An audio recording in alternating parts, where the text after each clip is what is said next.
equality, about balance of powers, and so on. But the Enlightenment had a false view of reason.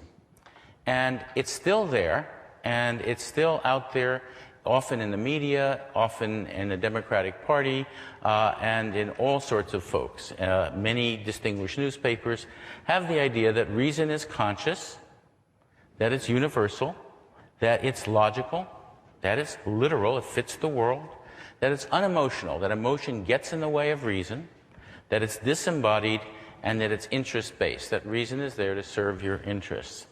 And one horrible thing about this is you see it in the Democratic Party a great deal. That is, if you believe this, you'll think all you need to do is tell people the facts and the figures, and then they'll reason to the right conclusion, right? Wrong. We've seen this certainly in the last 2 elections, but we see it all the time. And the reason is that the cognitive and brain sciences have shown that this view of reason is just false in a very deep way, and not just false in a simple way. It's false in every single detail. Every detail. So, what is reason? First, 98% unconscious.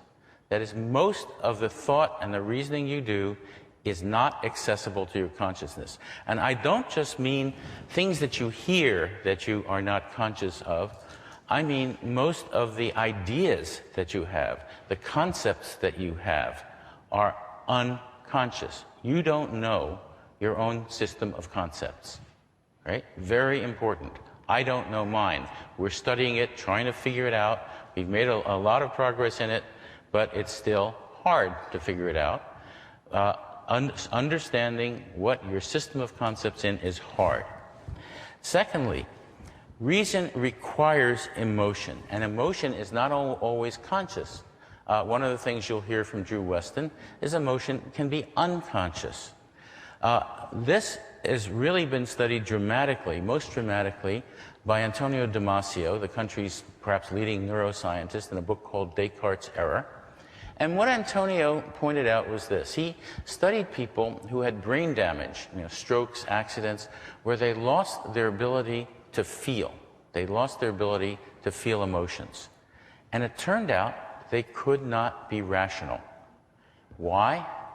Think about this. Suppose you are trying to figure out, you have a purpose, and you're trying to figure out what your purposes are.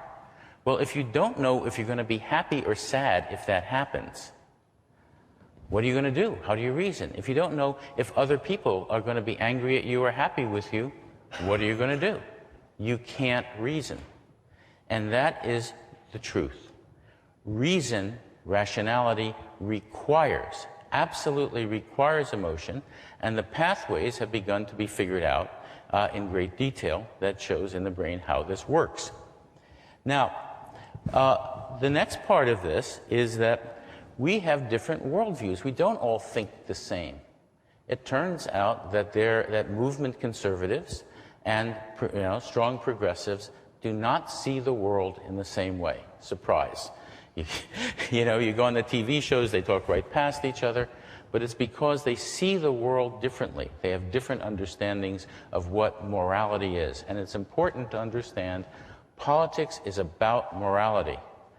Every politician who proposes some policy does it because he says it's right.